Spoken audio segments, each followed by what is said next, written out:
Vamos passar agora para o nosso próximo palestrante, que recebe vocês aqui no Pocket do Empreendedor. Por favor, Rogério Schecker.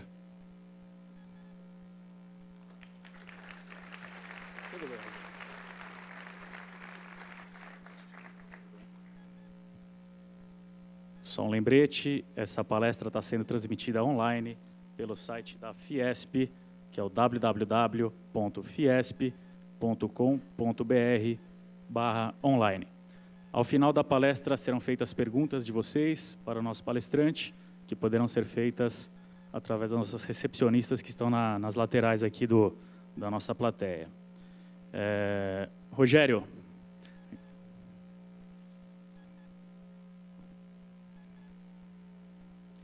Obrigado, Ciro. Vou fazer uma pequena apresentação sua. Obrigado.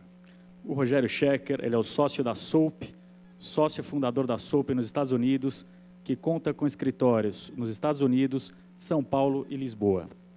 Com 18 anos de experiência no mercado financeiro, Rogério foi sócio e administrador de carteiras de Private Equity e Hedge Funds nos Estados Unidos. Lançou a Soap no mercado americano, onde presta consultoria para momentos decisivos. No Brasil, é responsável pelo departamento de treinamento do SOAP. Rogério, a plateia é toda sua. Obrigado, Ciro. Boa tarde. É um prazer estar aqui. Obrigado à Fiesp pelo convite.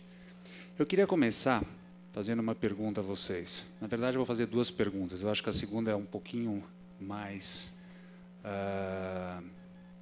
questionada, geralmente, do que a primeira. Quando a gente fala de empreender, uma das coisas que começa a vir à cabeça é ter uma ideia. Qual ideia você vai empreender? Eu queria saber de vocês, quem acredita que ter uma ideia é mais fácil do que conseguir o dinheiro para aquela ideia? Quem acha que ter uma ideia é mais difícil do que conseguir dinheiro para aquela ideia? Tá, é a minoria. E eu, pessoalmente, penso da outra forma. Eu acho que com uma boa ideia fica mais fácil você conseguir. Mais fácil não. Principalmente nos dias de hoje, onde você tem os bancos centrais injetando liquidez no mercado a rodo, a gente está numa fase onde levantar o dinheiro não deveria ser o maior problema se você tiver uma boa ideia.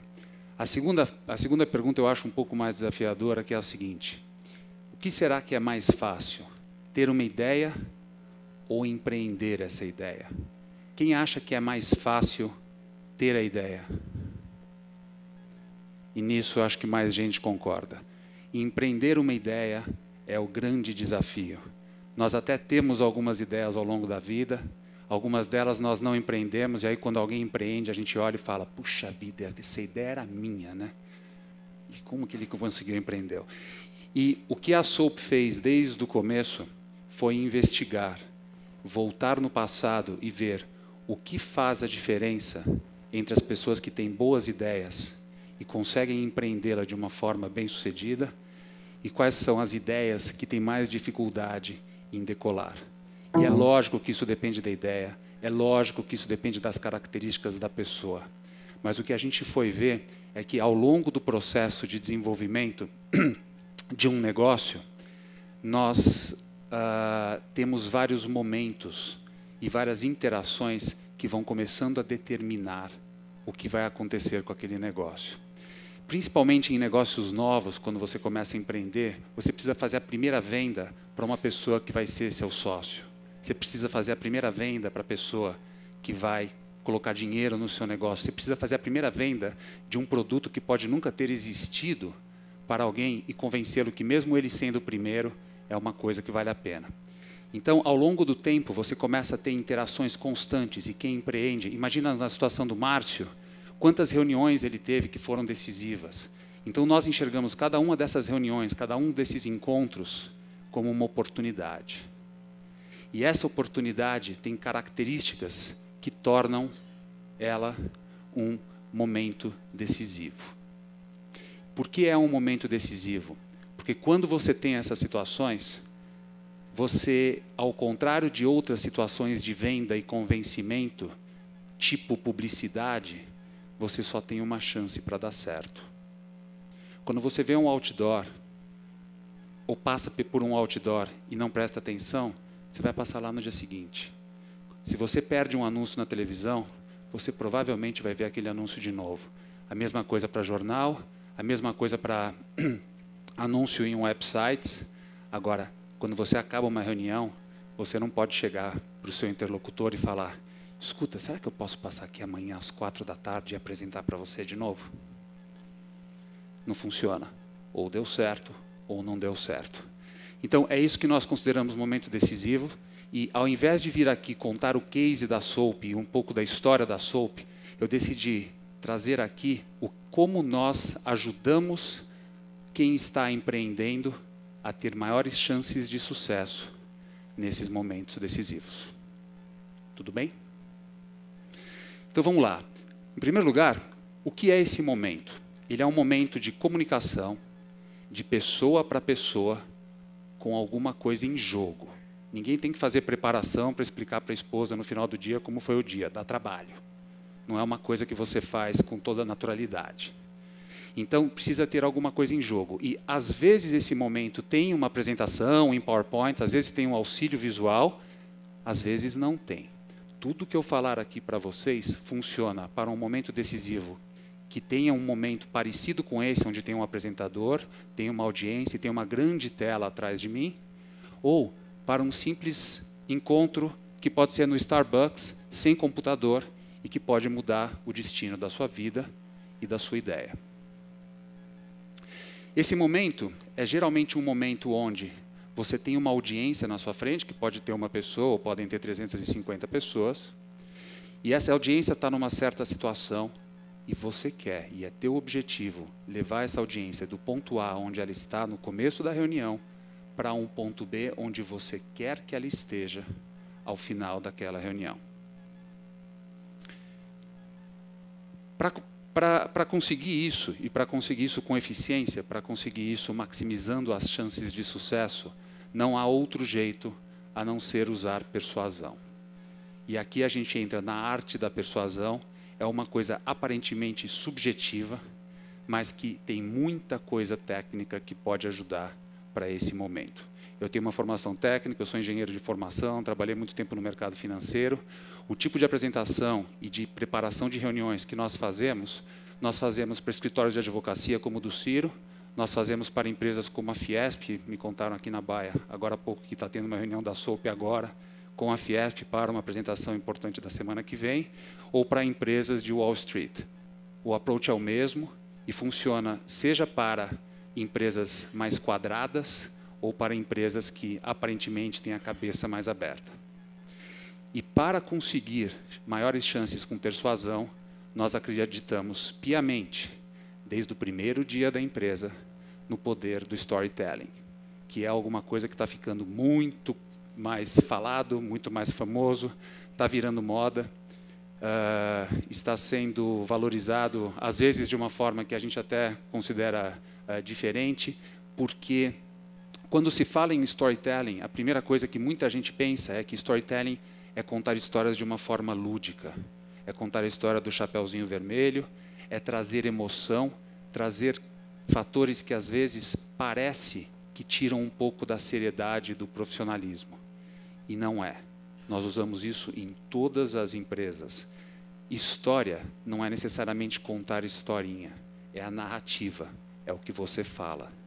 Se você falar algo que tem sequência, que tem começo, meio e fim, e que te ajuda na arte de persuadir, é uma boa história. Você vai ter que falar de qualquer jeito. Se você falar alguma coisa diferente, menos estruturado, muito improvisado, como nós brasileiros costumamos fazer, é uma má história. Mas é uma história que você vai ter que contar. Por trás dessa ideia, nós achamos que existe uma metodologia. E nós usamos uma metodologia. Essa metodologia tem 4 pilares básicos. São o diagnóstico, o roteiro, o visual e a preparação do apresentador. Nós temos um workshop praticamente de dia inteiro para cada um desses pilares. Dá para entrar profundamente em cada um deles. Eu escolhi algumas pouquíssimas dicas, as que eu achei mais importantes, para dividir com vocês hoje, porque a gente só tem 13 minutos para acabar e a gente tem que se adequar a isso. Então vamos lá. Vamos começar pelo diagnóstico. O diagnóstico tem 5 pontos, eu vou dividir com você 2 deles. A primeira é a audiência. Conheça a tua audiência. E não é conhecer sua audiência assim, eu sei que ele é o diretor financeiro. Não, vai além. Pergunte-se da tua audiência o que eles sabem, o que eles ainda não sabem, o que eles estão interessados em saber e quais são os pontos mais prováveis de resistência que eles vão ter. Definam as objeções a priori. Ao definir as objeções, você pode voluntariar essas informações e atacá-las diretamente, ao invés de ficar torcendo para que aquilo não apareça na reunião. Fazendo um raio-x da audiência, vai ficar muito mais fácil também você aliar a sua audiência ao seu objetivo. O que a gente acha e vê mais comumente são apresentações que começam de uma forma errada e vão errada até o final, porque o objetivo é mal definido. Geralmente, a noção que se tem de uma reunião comercial é de que você quer vender, e geralmente o objetivo não é a venda. Se o produto é simples, você pode vender alguma coisa na primeira reunião. Mas, geralmente, em produtos complexos, o que vai acontecer é que você vai precisar de uma série de reuniões, negociação, proposta, até você conseguir a venda. Qual é o teu objetivo para a próxima reunião? Como você consegue a próxima reunião? Então, a definição do objetivo, apesar de parecer óbvia, e a maior parte das coisas que eu vou dividir com vocês hoje aqui, é muito óbvia. E o único motivo de eu estar dividindo é porque nós observamos que 95% a 98% das pessoas não fazem. Tem alguma coisa no DNA do ser humano que o leva a fazer as apresentações e manter as reuniões sempre do mesmo jeito e que, infelizmente, não é o jeito mais eficiente. Então, para determinar qual é o teu objetivo, faça a seguinte pergunta: o que você quer que a tua audiência faça, pense ou sinta ao final da apresentação, ao final da reunião? Ao fazer isso, você vai se forçar a ter resultados imediatos, você vai ver qual é a ligação para os próximos passos. As coisas começam a acontecer de uma forma diferente. Tem muita preguiça, tem muita zona de conforto ao não fazer isso, porque se você não fizer isso, você vai ter a reunião do mesmo jeito, o tempo da reunião vai ser o mesmo. Agora, ao sair dessa zona de conforto, vocês vão começar a ver que os resultados começam a mudar. O segundo pilar é um pilar de roteiro. Nós somos grandes defensores também, desde o primeiro dia da SOAP, de você ter um roteiro para o que você vai falar. Qual é a história que você vai falar e o que está por trás dele? Qual é a narrativa? Bom, para esse roteiro, é importante ou é recomendável que ele pareça uma conversa informal, que não vai tirar o profissionalismo da sua oferta.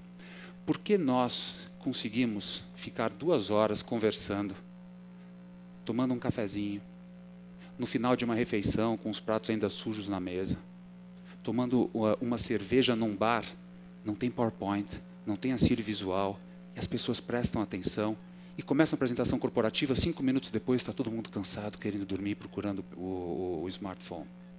Qual é a diferença entre os dois? Será que transformar um momento decisivo e a narrativa dele em alguma coisa que parece mais uma conversa de comunicação pessoa com pessoa não pode tocar mais esse público e não pode reter a atenção por mais tempo? Nós sabemos que funciona. O segundo ponto é que, ao escrever um roteiro, você tem a chance, e praticamente você pode ser forçado a criar uma conexão entre o emocional e o racional da pessoa. Ninguém compra alguma coisa que não esteja convencido nos 2 níveis, emocional e racional. A tua venda é muito mais difícil quando um dos 2 pontos não foi completado. Ao escrever um roteiro e se obrigar a isso, você tem a chance de tentar atingir os 2 níveis da pessoa e atingir 100% da sua audiência. Uma outra coisa é um conceito que vem do cinema. E falando em cinema, quem aqui já foi ver um filme que começa bem, e aí após o começo as coisas continuam bem, lá pelo meio do filme as coisas ainda estão bem, aí acaba o filme e está tudo bem? Alguém já viu um filme desse? Para dividir. Ficou até o fim? Ficou até o fim? Não tem graça, né? Você vai a um filme para ver mudança de emoção, você vai ver conflito, você vai ver problema, como as pessoas passam por problemas. Ao criar uma apresentação, traga pontos positivos e negativos, traga pontos negativos da sua realidade. Mostre ameaças. Use a emoção para criar, às vezes, escassez e motivar a tua audiência a pensar um pouco mais na tua oferta. Um outro ponto que é um ponto que, se vocês aplicarem só isso daqui para frente em reuniões e apresentações, eu tenho certeza absoluta que os resultados começam a ser diferentes. É como as pessoas tratam os seus próprios diferenciais competitivos. Então, o que nós recomendamos não é que você anuncie os seus diferenciais competitivos, e sim, anuncie como os seus diferenciais competitivos vão solucionar o problema da tua audiência. A diferença é muito pequena, às vezes é uma palavra, às vezes é uma frase colocada ao contrário. Mas na maioria dos casos, é você se forçar a pensar do que eu estou falando aqui, o que beneficia a audiência. E é para isso que precisa analisá-la antes, e é para isso que você precisa determinar o objetivo antes. Em vez de falar o que o seu produto tem, fale o que o seu produto leva para a pessoa. Ao invés de falar o que a sua empresa é ou tem, fale o que da tua empresa pode mudar a vida daquela pessoa. É sutil e é muito poderoso. Bom, o próximo pilar é um pilar visual. Nós acreditamos que uma boa história, se ela é realmente boa, você consegue fazê-la sem o visual, o efeito é alto. Mas existe uma pesquisa da National Science Foundation dizendo que 80% das pessoas entende melhor um assunto quando você usa suporte visual. Então eu deixo a critério de vocês se vocês estão a fim de pegar esses 80% da audiência ou não, que vai ser facilitada para entender o que você quer falar. Não apenas o entendimento facilita, mas a retenção aumenta absurdamente. Você não quer que as pessoas tenham uma curva muito rápida de memória daquilo que foi tratado na reunião. Se você trouxe pontos impactantes ao mesmo tempo em que mostrava visuais impactantes, é provavelmente do visual que as pessoas vão lembrar, e aí elas lembram da mensagem que foi passada junto com ela. Um outro ponto do visual é que as audiências geralmente começam a tirar conclusões a seu respeito, a respeito da sua empresa, a respeito do seu produto, a respeito da sua oferta, quem você é, o que você deixa de ser, antes de você abrir a boca. Se você apresenta um material que não é bem cuidado, a impressão inicial das pessoas é te nivelar aquele material. Com o tempo, você tem uma chance de recuperar essa impressão. Em reuniões que são geralmente curtas, a nossa recomendação é para que você já comece no melhor nível possível. O último pilar é um pilar do apresentador. Então, nós acreditamos piamente que qualquer pessoa, e eu quero dizer, qualquer pessoa consegue dar um show ao fazer uma apresentação, ao liderar uma reunião. Desde que ela esteja preparada e tenha treinado muito antes. Quem aqui já passou por uma situação de ensaio de reunião e de ensaio de apresentação, percebeu a diferença de performance entre a primeira passagem de um ensaio e a segunda? É notório isso quando você treina a segunda vez, quando você passa a segunda vez, você fala, nossa, muito melhor. E se você tem um pouco de paciência e tem a disposição de sair da tua zona de conforto e fizer uma terceira vez, às vezes a diferença para a terceira vez é ainda maior do que da primeira para a segunda. Pois o que acontece com a maioria das pessoas que resolvem não treinar, porque afinal de contas, eu sou muito bom de improvisação, né? Eu sei improvisar como ninguém, eu não preciso tanto disso, porque sempre que eu improvisei, deu certo. Então, quando você decide improvisar, quando você acha que preparar um material já está bom e você não precisa fazer um treino real, o que você está decidindo fazer é fazer a primeira passagem na frente da tua audiência-chave. De novo, não existe regra, mas fica a teu critério decidir se vale a pena, aquele momento é decisivo o suficiente para que você faça algumas passagens antes. Óbvio, mas muito pouca gente faz. Um segundo ponto que o segundo ponto não, o ponto do storytelling é um ponto que tem ficado, tem sido muito falado ele tem sido tratado e interpretado, na nossa opinião, de novo, de uma forma que às vezes leva o conceito da palavra para uma parte menos científica, menos técnica, menos objetiva. O que nós acreditamos é que o storytelling é uma ferramenta altamente poderosa, que pode e deve ser usada para momentos decisivos, funciona em todas as indústrias, mas que existe uma metodologia para isso. Existem procedimentos, técnicas e passos que, se obedecidos, eles aumentam substancialmente a tua chance de sucesso numa apresentação. Para vocês que estão empreendendo, usem histórias para contar as suas histórias, usem histórias bem formuladas, usem histórias pensadas, usem histórias planejadas, saiam do nível do conforto para criar essas histórias, porque eu acredito, e nós na SOAP acreditamos, que ao utilizá-las, a tua chance de fazer história vai ser muito mais alta. Muito obrigado.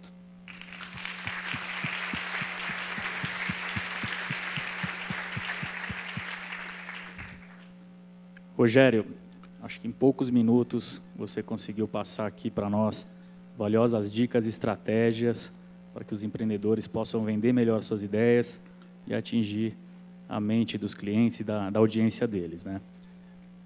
Então agora vamos responder as perguntas. Já chegou uma pergunta aqui para mim. Eu vou pedir para o Gabriel Sigolo Volek ficar de pé. Eu vou ler a pergunta dele, que é a seguinte: como vender sua ideia ou buscar sócios ou financiadores sem perder as ideias? Você pode me explicar melhor?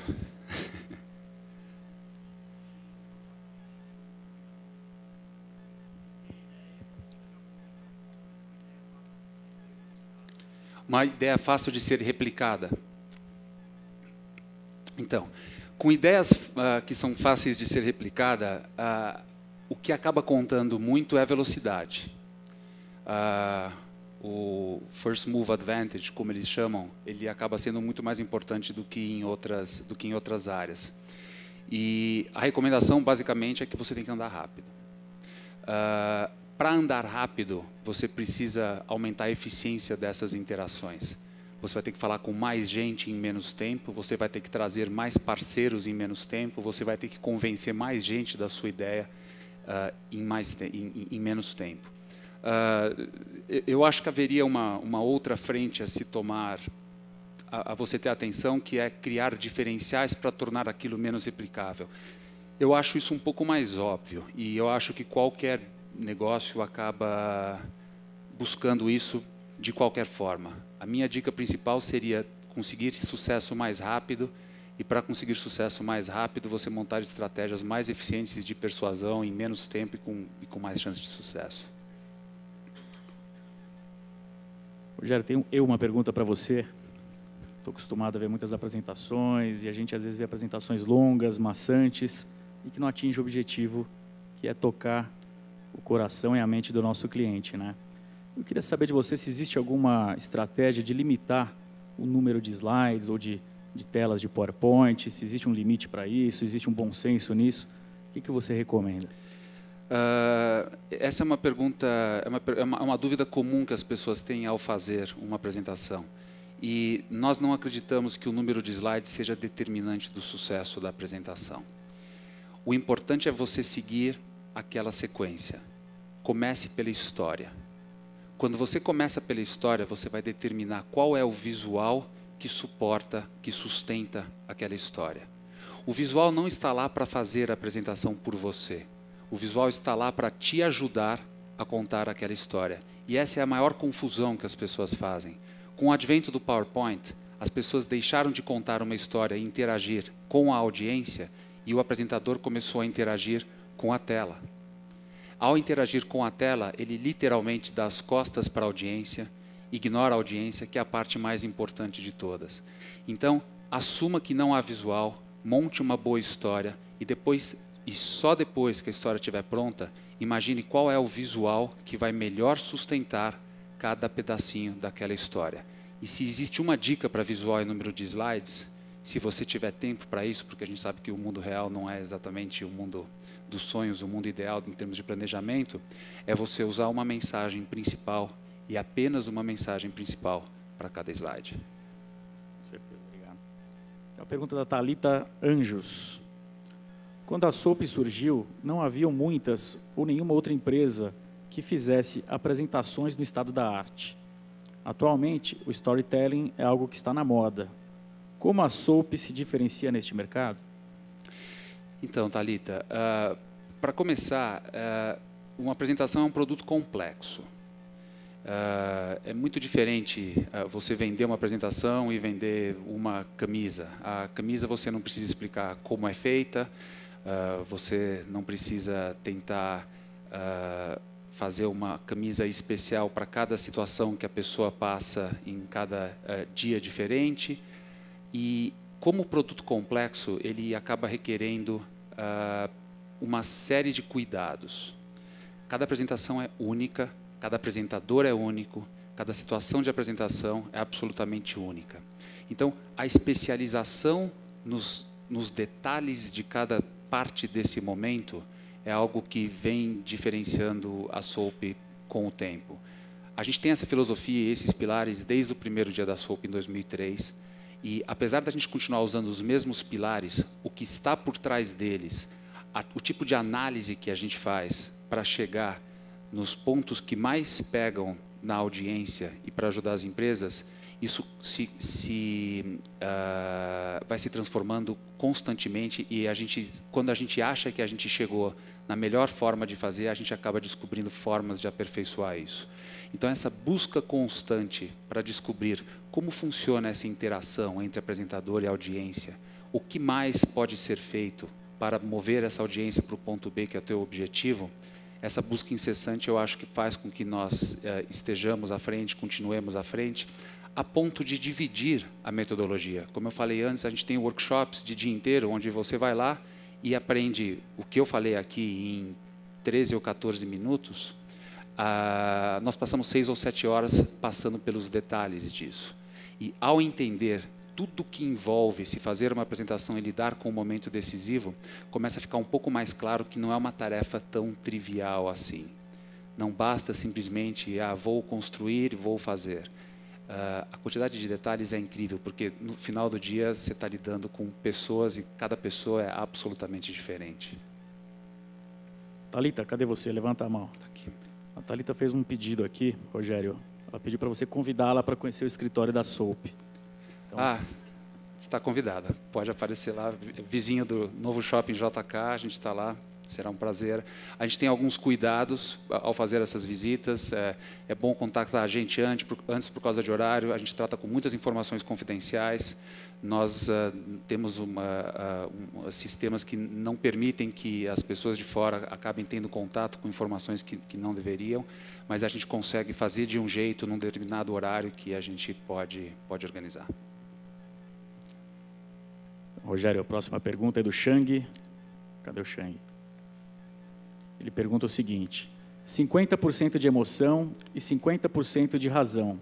Isso funciona tanto para homem e mulher e diferentes culturas? Como é que é isso?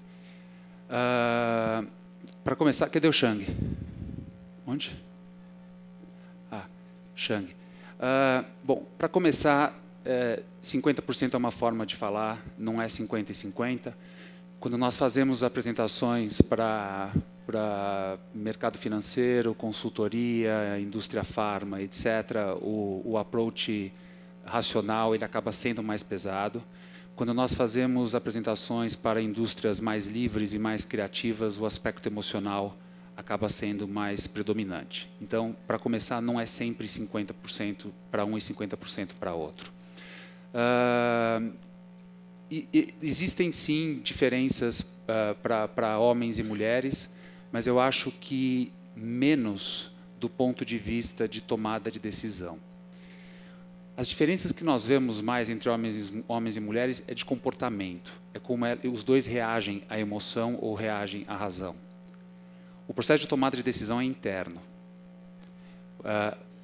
Nem a própria pessoa sabe o que aconteceu lá dentro para que ela chegasse naquela decisão.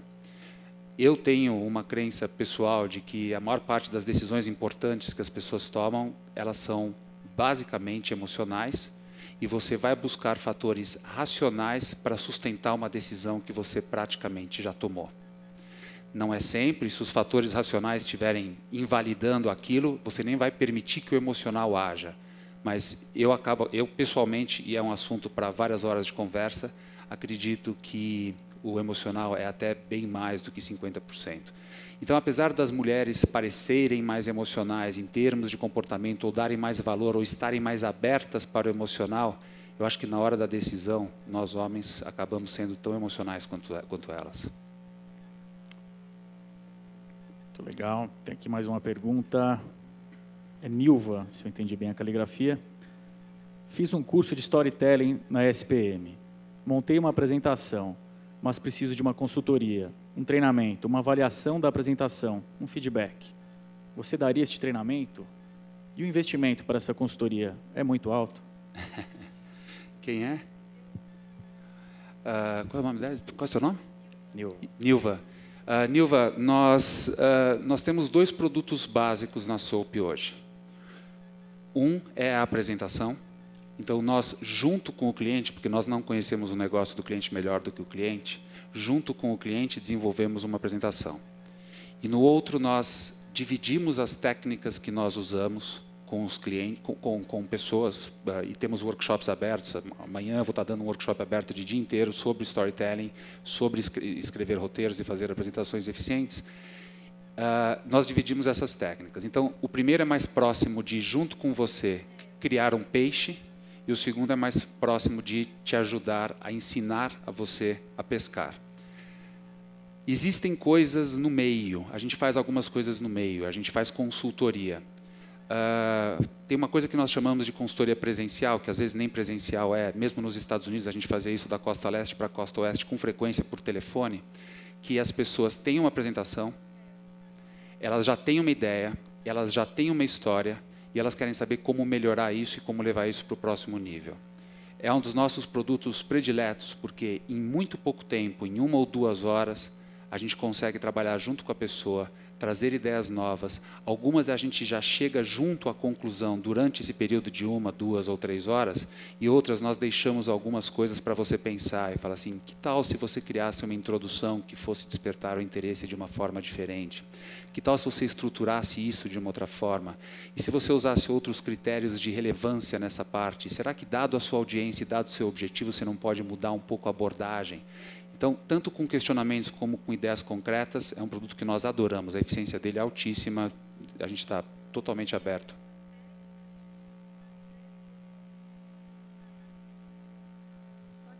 Só de um feedback de alguém que entende mais, no caso. Nós fazemos e gostamos muito da eficiência desse tipo de consultoria. Então, eu vou entrar em contato. Obrigada. Obrigado você. Bom, pessoal, vou ter que fazer, infelizmente, a última pergunta para o Rogério. Nosso tempo é controlado aqui. A pergunta é do Ricardo Pinto. O que fazer quando em uma reunião o seu interlocutor, que é o cliente, te interrompe, redireciona o foco da reunião e te impede de concluir a sua história? Excelente. Eu falei num tom um pouco crítico sobre improvisação, porque nós somos contra improvisar a priori. Você, ao invés de planejar, você já planeja improvisar. Nós achamos que isso é uma péssima decisão, que você acaba perdendo muitas oportunidades com isso. E um dos motivos que nós somos contra a improvisação, e a gente fala para as pessoas, olha, fica tranquilo que mesmo fazendo o planejamento máximo, você ainda vai ser obrigado a improvisar o tempo inteiro. E essa é a situação típica de improvisação. O mundo como ele é, muitas vezes você não vai poder seguir exatamente o roteiro que você quer e você vai ter que improvisar. Quando você tem um bom roteiro, uma boa história e um bom planejamento, você tem domínio daquela história. Você consegue fazer aquela história em 50 minutos ou em 5 minutos. Você consegue interromper e voltar para um certo ponto, você consegue brincar com aquela história. Quanto mais domínio, quanto mais preparação, mais você consegue trabalhar aquilo e se preparar para esse tipo de momento. Você tem que respeitar a tua audiência. A tua audiência é rei e rainha. Não existe você ser mais importante e saber mais que aquela audiência. Se a audiência está interrompendo, se a audiência quer saber alguma coisa, você tem que satisfazer. Principalmente em sets menores, se tem menos gente. Se é muita gente, você ainda pode falar, olha, no interesse de todos, a gente vai por essa linha e tudo bem. Agora, se você tem uma reunião com 2 ou 3 pessoas e aquelas pessoas estão interessadas em seguir uma outra linha, você tem que seguir essa outra linha. Quando nós preparamos nossos clientes para momentos decisivos, nós não preparamos os nossos clientes só para os 20 ou 30 minutos que ele vai contar a história. Nós preparamos eles para a reunião inteira. Como lidar com a parte que não é a história. Como acelerar aquela história e passar a atender o cliente nas demandas que ele tem, que são a maior oportunidade para você fazer uma apresentação customizada. Então, nós nos enxergamos de uma forma contrária. Se o cliente está fazendo muita pergunta, aquilo não é ruim, é bom. Ao responder a pergunta, e se você estiver bem preparado, você já vai ter módulos que você vai encaixar muito próximo daquelas perguntas, porque você fez uma análise de quem ele é, quais são as objeções dele, qual é a situação dele, qual é o negócio dele, quais são as dificuldades que ele geralmente encontra. Então, ao responder diretamente às necessidades daquela audiência, a tua apresentação acaba sendo melhor ainda. E aí, sai da cabeça dele aquela dúvida que muita gente tem. Ah, naquela parte que ele estava apresentando, estava tudo bem, porque ele montou a história e a história era aquela de qualquer jeito. Agora, diante da minha necessidade, eu quero saber como ele reage. Se sair bem nesse momento, é o que mais te traz credibilidade e no final da história, é a tua credibilidade que vai fazer com que você venda o seu produto e a sua empresa. Rogério, já aconteceu de dar um problema técnico durante uma apresentação? O que o apresentador faz nesse momento triste e complicado, né? O PowerPoint pifou, um problema técnico, já aconteceu? Como é que funciona o improviso? Já aconteceu algumas vezes péssimas, algumas vezes em público, com audiências de algumas centenas de pessoas. Tem 2 coisas a se fazer. Uma é comprar tempo até você conseguir consertar o problema técnico. E a segunda é você partir para a sua história. De novo, nós todos contamos histórias em mesas de bar, em mesas de jantar, em salas de estar.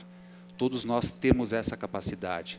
Se você conhece a história, se é uma história que foi feita, que toca pessoa a pessoa, simplesmente conte aquela história, esqueça que um dia houve uma apresentação em PowerPoint e você vai tocar o coração da tua audiência. Rogério, parabéns pela sua brilhante palestra. Acho que todo mundo aqui vai sair daqui com dicas valiosas para não ter problemas e ter uma apresentação que vai atingir os seus objetivos. Agora, queria pedir palmas para o Rogério. Obrigado.